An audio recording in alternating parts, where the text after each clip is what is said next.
and welcome to my weekly 10 show. And firstly, before we start, I'd like to say thank you to all of the people who have signed up for my new email community this week. If any of you still want to sign up, the application form or link is on both of my sites, on my Facebook and my Instagram one, or just drop me an email or a private message or something like that, and I'll add you to it. Basically, every week you get an update on what I'm up to and anything new that's going on, and always great bits of information and stuff that you can use yourself. So yeah, great, sign up if you can, and thank you for the people who have signed up.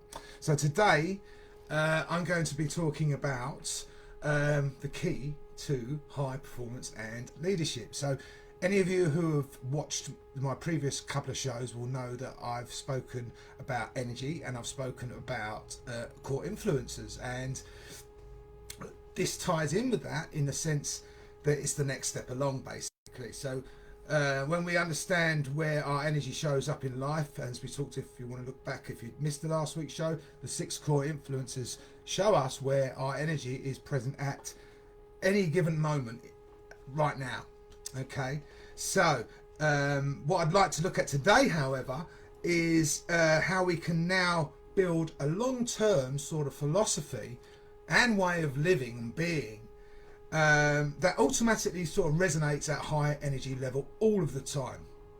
So when you're at this level, the energy drains that affect our influences simply don't occur as much, and we have a plan, a life, a way of living, a way of being that serves us in every aspect of our life. So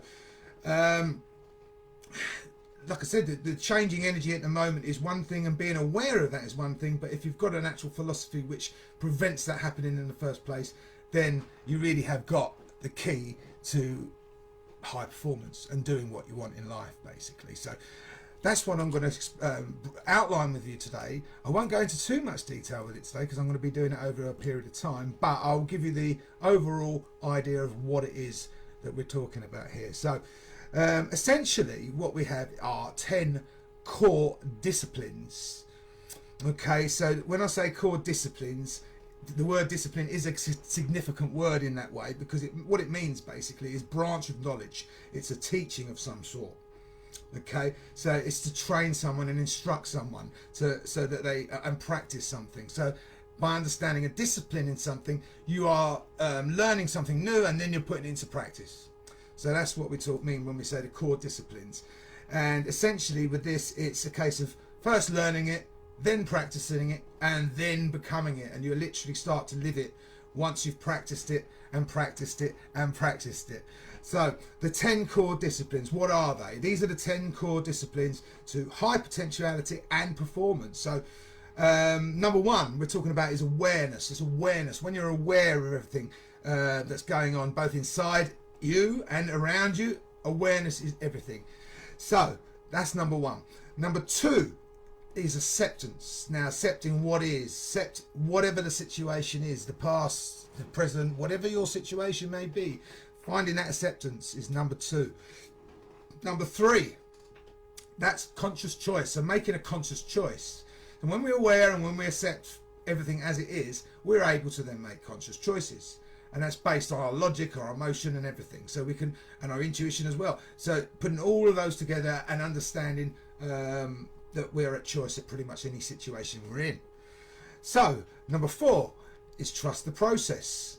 Now, when you practice the first three concepts, or three disciplines I should say, then trusting the process is next in line, because we trust the process because we know that things are working in our favour. We just got to trust that they will. Number five is authenticity. Now, authenticity is just being you, who you are, finding out who you really are and being yourself in all situations. Combining those five, therefore bring authenticity to the fore, so you can actually be yourself, because you're aware of who you are, you're accepted who you are, you're making conscious choices, you're being who you are. And number six, fearlessness.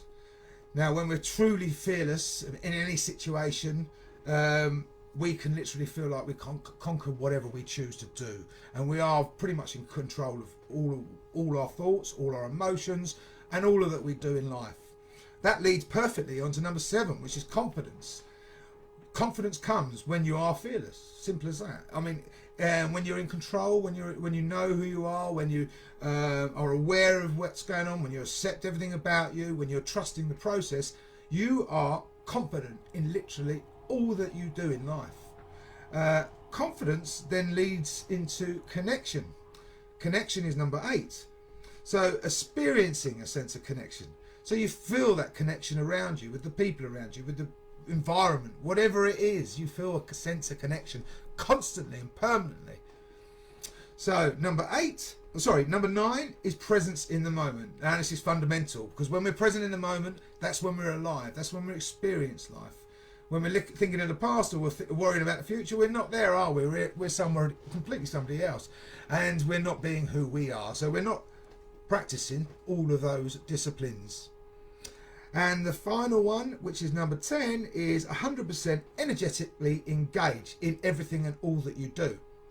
Now, they all lead into each other.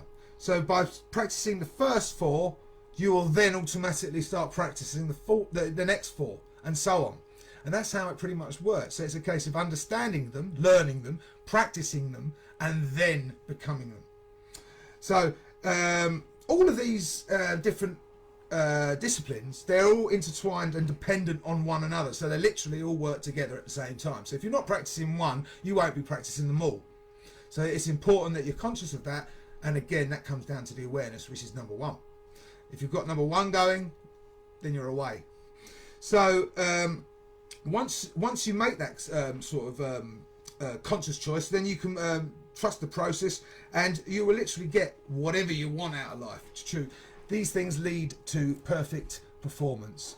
So over the coming weeks, I've outlined it today what the concept is. Over the coming weeks, what I'm going to be doing is going into much more detail on each one of these things. So I'm not going to talk too much about them now.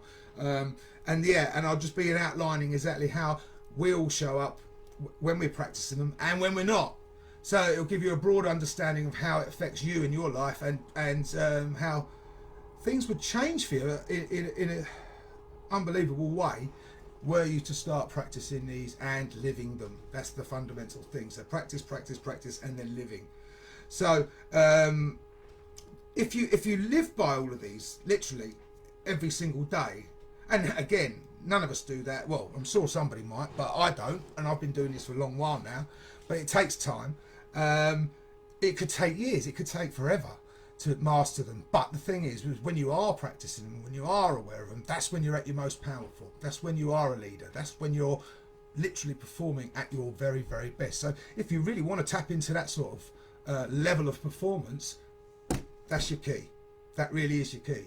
So learning those will help you tap into your highest possible energy level you can imagine, and then you'll bring your skills, your natural talents, and all of that to life. So it takes time. Of course it takes time. Nothing worth learning doesn't take time. But it's also worth remembering that when you do live by all of these disciplines, and you literally will be a master of your own life. And that is the key to high performance and leadership. Okay, so that's that today. Again, I will reiterate that.